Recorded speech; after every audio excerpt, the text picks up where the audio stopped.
Picture this. It's 1887. Winter is settling over London like a heavy quilt, and the Henderson family is preparing for bed. But instead of cracking open a window for some fresh air like we might do, they're doing something that would make a modern sleep specialist absolutely lose their mind. They're nailing their bedroom windows shut. Not just closing them, mind you, actually nailing them shut with wooden boards, creating what was essentially a sealed tomb where they'd spend the next 8 hours. The Hendersons, like thousands of other Victorian families, genuinely believed that night air was trying to kill them, not metaphorically, not in some poetic sense, but literally attempting murder through their lungs while they slept. We live in an age where people spend hundreds of dollars on air purifiers, crack apps to monitor their bedroom's humidity levels, and buy plants specifically to improve their oxygen quality. Meanwhile, our great-great-grandparents were essentially creating their own personal gas chambers every single night, convinced they were protecting themselves from invisible airborne assassins. The truly delicious irony. They weren't entirely wrong about bad air being dangerous. London's air in the 1880s could practically be chewed, thick with coal smoke and industrial fumes. But their solution was like trying to avoid drowning by burying yourself in sand. They'd identified a real problem, and then solved it in the most spectacularly backwards way imaginable. This is just the beginning of how wonderfully absurdly wrong the Victorians got the simple act of falling asleep. They turned bedtime into an elaborate theatrical production involving magnets, special positioning, ritualistic hairbrushing, and enough superstitions to make a modern wellness influencer weep with envy. To understand why the Victorians developed such gloriously bizarre sleep habits, you have to picture an era caught between two worlds. It's the mid-1800s, and science is having what we might generously call an identity crisis. On one hand, people are making genuine breakthroughs, discovering bacteria, understanding how diseases actually spread. On the other hand, they're also convinced that bad smells can literally kill you, and that your personality is determined by the bumps on your skull. This was the age of miasma theory, which sounds sophisticated until you realize it basically boiled down to stinky air equals death. And they weren't wrong that London air was trying to kill people. They just completely misunderstood how. The Thames was essentially an open sewer. Coal smoke hung over the city like a permanent grey blanket, and the smell alone could knock you sideways. So when Victorian doctors announced that bad air caused disease, people nodded along because, well, obviously. But here's where it gets interesting. Sleep, in the Victorian mind, was when you were most vulnerable. Think about it. During the day you're awake, alert, presumably able to fight off whatever invisible dangers are lurking in the atmosphere. But at night, you're unconscious, defenseless, breathing deeply and slowly for hours. You might as well have hung a sign around your neck, saying, "Please, deadly night vapors, come on in." The wealthy naturally turned this paranoia into an art form. If you had money, you didn't just go to bed. You performed an elaborate ritual of protection, involving special clothing, precise positioning, mysterious devices, and enough preparation time to launch a small military campaign. The poor, meanwhile, were mostly just trying to stay warm enough to survive until morning, though they absorbed plenty of the upper-class anxiety about dangerous air and evil night spirits. What's fascinating is how class-conscious even sleep became. The rich could afford elaborate wooden window seals, special magnetic devices, silk nightcaps, and servants to manage their complex bedtime routines. The working class made do with whatever superstitions they could afford, sharing beds, sharing air, and somehow managing to wake up alive despite doing everything Victorian sleep experts said would kill them. It was an era when people simultaneously believed in both scientific progress and complete nonsense, often within the same sentence. They'd read about the latest medical discoveries in the morning paper, then spend their evening arranging crystals around their bedroom to ward off night demons. Sound familiar? Now, let's dive into the window situation, because it's even more elaborate than you might imagine. This wasn't just a matter of closing the windows and calling it a night. Victorian families approached bedroom ventilation like they were preparing for a siege. First, they'd inspect every possible gap where night air might sneak in.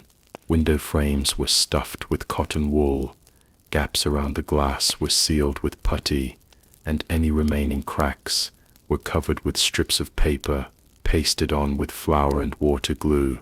Some families went so far as to hang heavy curtains, then nail wooden boards directly over the entire window frame. The truly paranoid would add a second layer of boards, creating what was essentially a wooden sandwich with their window somewhere in the middle. The really wealthy had servants whose entire job during winter months was window management. Every evening, these poor souls would go from room to room with their supplies, sealing up the family for the night, like they were being prepared for underwater storage. Come morning, the same servants would rush around unsealing everything before the family woke up, because day air was apparently perfectly safe. But here's the thing that makes this both tragic and hilarious. People were literally suffocating themselves to avoid getting sick. Families would wake up with splitting headaches, feeling dizzy and nauseous, and instead of thinking maybe we need some oxygen in here, they'd congratulate themselves on successfully avoiding the deadly night vapors. The symptoms of mild carbon dioxide poisoning were taken as proof that the treatment was working. Some Victorian sleep manuals actually recommended checking your bedroom's air quality by bringing a lit candle inside before sealing up for the night. If the candle flickered or went out, the air was too dangerous for sleep.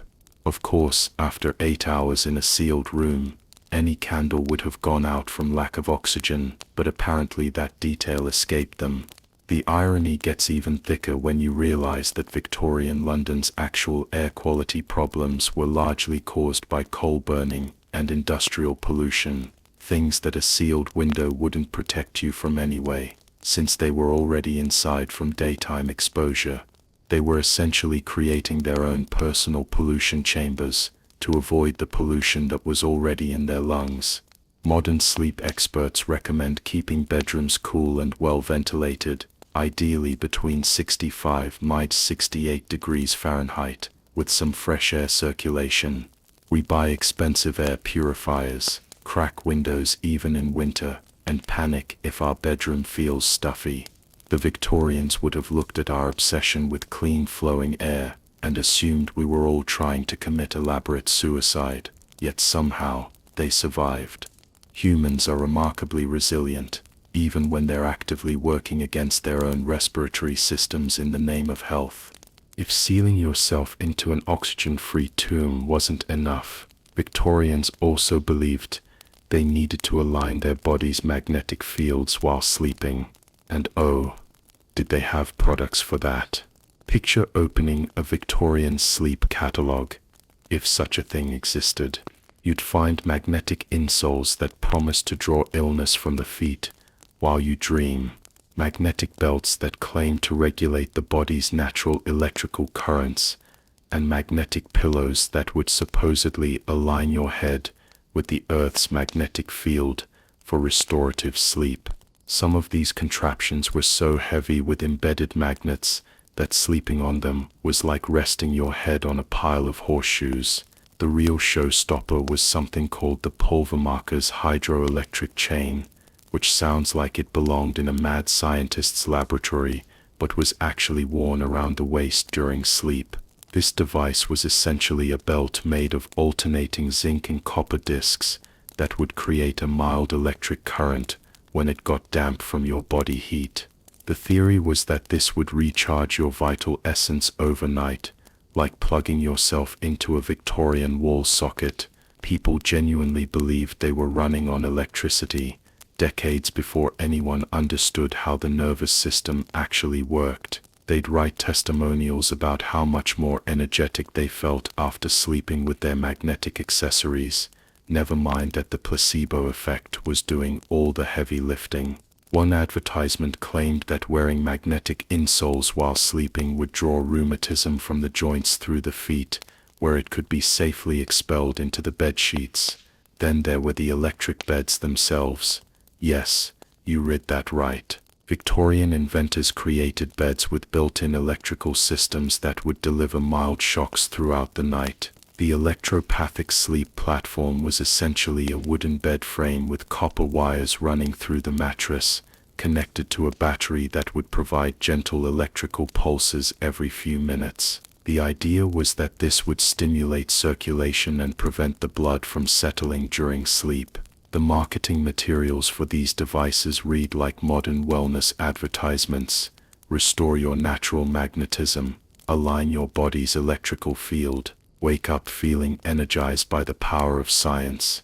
They even had before and after testimonials from satisfied customers who swore that sleeping with electricity running through their mattress had cured everything from insomnia to melancholy to weak ankles. What's particularly amusing is how this maps onto our modern obsession with sleep technology. We have smart mattresses that adjust firmness throughout the night, wearable devices that track our sleep cycles, and apps that play specific frequencies to supposedly optimize our brain waves. We spend thousands on weighted blankets, cooling mattresses, and white noise machines that promise to hack our sleep. The Victorians were doing the exact same thing, just with magnets and primitive electrical devices instead of Bluetooth and algorithms. Same impulse, different century. We're all still convinced that the right gadget will unlock the secret to perfect sleep. But the real masterpiece of Victorian sleep culture wasn't what they wore to bed or how they sealed their windows.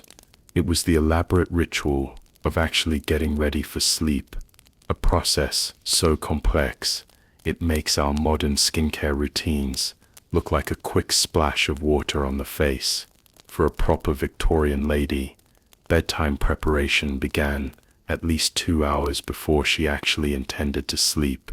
First came the hair, which required exactly 100 brush strokes, not 99, not 101, 100.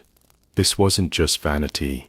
It was believed that brushing distributed the scalp's natural oils, which would protect the brain from night vapors that might seep through the skull. Some women kept detailed logs to make sure they never missed a stroke. Then came the clothing changes, which were like a reverse fashion show. You couldn't just slip into a nightgown and call it done. There were specific garments for each stage of preparation: the dressing gown for hair brushing, the pre-sleep corset for maintaining proper posture during preparation, the sleeping corset for supporting the organs overnight, and finally the nightgown itself, which had to be selected based on the season, the phase of the moon, and your general state of health. Victorian sleep manuals actually provided charts for this. Full moon winter, feeling melancholy, wear the heavy flannel with the high neck. New moon spring, digestive troubles, cotton with loose sleeves. They had nightgowns the way we have different playlists for different moods. The face required its own elaborate preparation. Victorian women would apply various creams and poultices, cover their faces with silk or linen masks, and sometimes even wear small bags of herbs tied around their necks to promote beautiful dreams. One popular preparation involved mixing cold cream with ground pearls and applying it while reciting a prayer for restful sleep. Men weren't exempt from this complexity. Victorian gentlemen had their own nightly routines, involving special nightcaps, sleeping mittens to prevent scratching during sleep, and particular prayers or meditations designed to settle the mind for wholesome rest. Some men wore special belts or bands around their chests to prevent nightmares, based on the theory that bad dreams were caused by pressure on the heart. Children's bedtime routines were even more elaborate, involving specific positioning of their beds, prayers for protection from night terrors, and sometimes small amulets or charms placed under their pillows. Parents would check that children were lying in the correct position, facing the proper direction, with their hands positioned correctly to avoid dream contamination. The whole process was exhausting.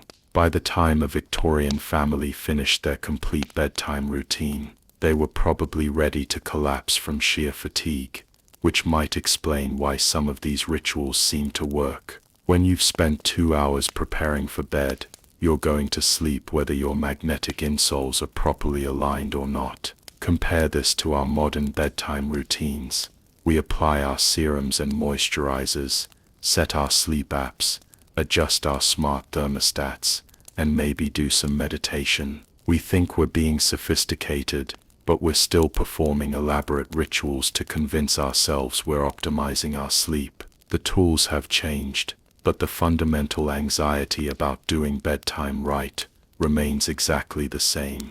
Now, once a Victorian had sealed their windows, strapped on their magnetic accessories, and completed their 2-hour preparation ritual, they still weren't done, because how you actually positioned yourself for sleep was apparently a matter of life and death. The most popular Victorian sleep guide, The Science of Slumber, warned that sleeping on your left side would cause your heart to be compressed by the weight of other organs, potentially stopping it entirely. The author claimed to have documented 17 cases of people who died in their sleep simply from rolling onto their left side. Never mind that millions of people had been sleeping on their left sides for thousands of years without dropping dead. Victorian science had spoken. The recommended position was on your right side, with your right arm extended straight down, your left arm across your chest, and your legs positioned at precisely perpendicular angles. Some sleep manuals included detailed diagrams showing the exact positioning, like instruction manuals for assembling furniture. Getting into the proper Victorian sleep position looked like you were trying to spell out letters with your body. But here's where it gets really interesting.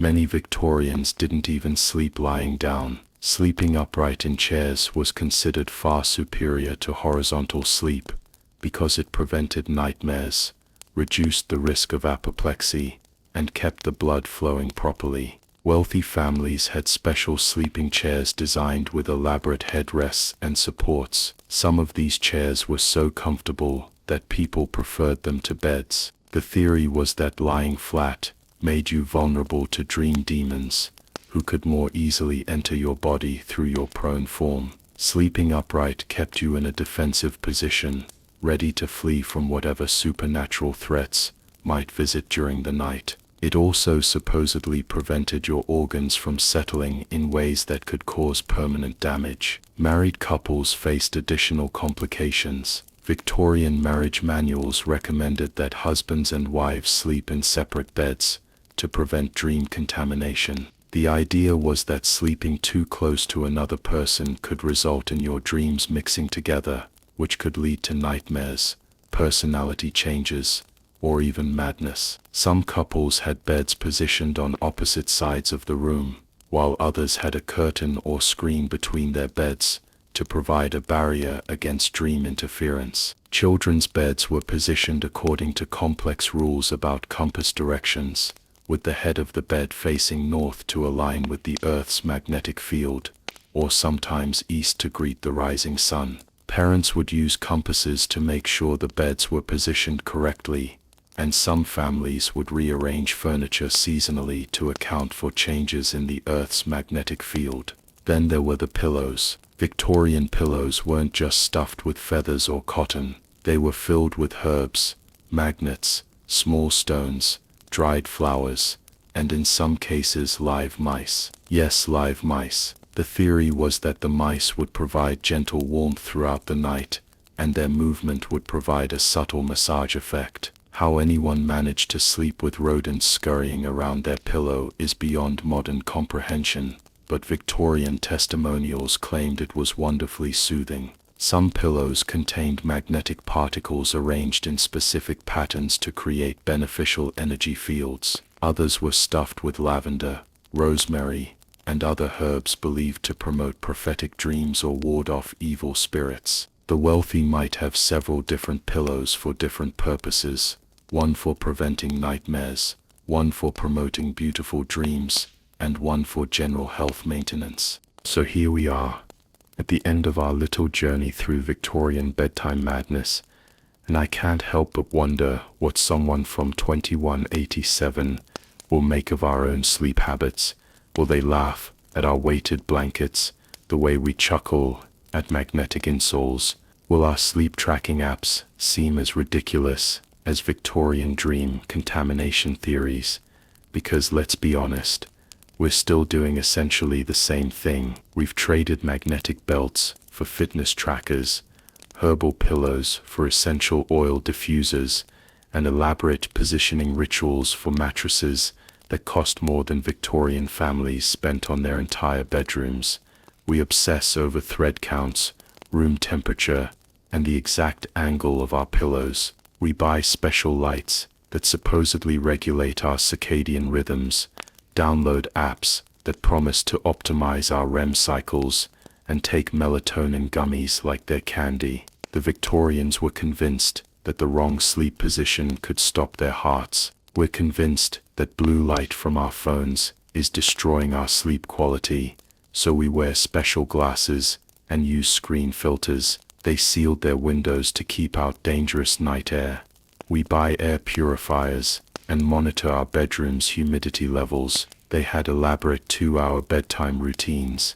We have skincare routines that would make a Victorian lady weep with envy. Different century, same anxiety, same human need to feel like we're doing something, anything, to control the mysterious process of falling unconscious for 8 hours and hoping we wake up feeling better than when we went to sleep.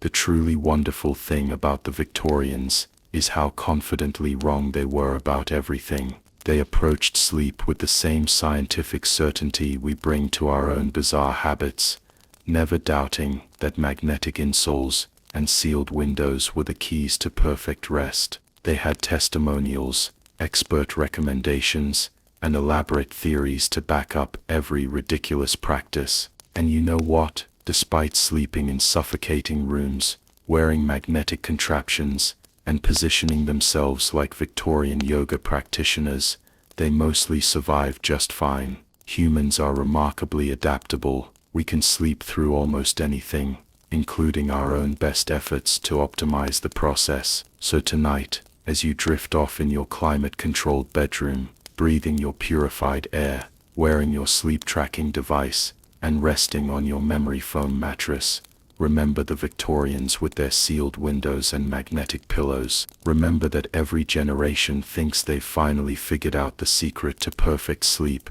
and every generation is probably wrong in their own delightful way. Sweet dreams, and be grateful you don't have to brush your hair exactly 100 times, check your compass for proper bed alignment, or share your pillow with a family of mice. Though honestly, at the rate we're going with sleep technology, who knows what we'll be doing by next century. Maybe the Victorians had the right idea after all. Sleep well, and remember, whatever you're doing wrong tonight, at least you're not slowly suffocating yourself in the name of avoiding night vapors. That's got to count for something.